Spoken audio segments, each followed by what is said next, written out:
fruits. Look at this one. This is a pear. And this pear comes from a pear tree.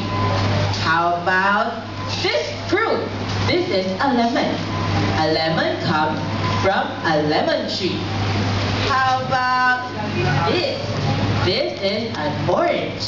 It comes from an orange tree. But you know what my favorite fruit is? Oh, I think I smell something so, I think it's so sweet. Oh, whoa, look at this tree. What kind of tree do you think this is? I know. Oh, Diego, what is it?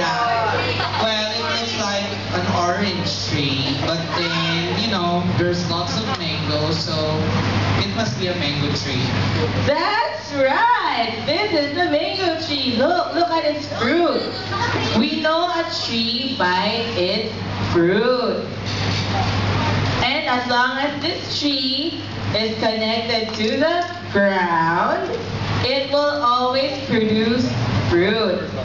As Christians, we are also to produce good fruit.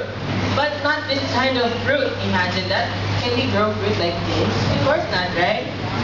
God wants us to produce the fruit of the Spirit, which are love, joy, peace, patience, kindness, goodness, faithfulness, gentleness, and self-control.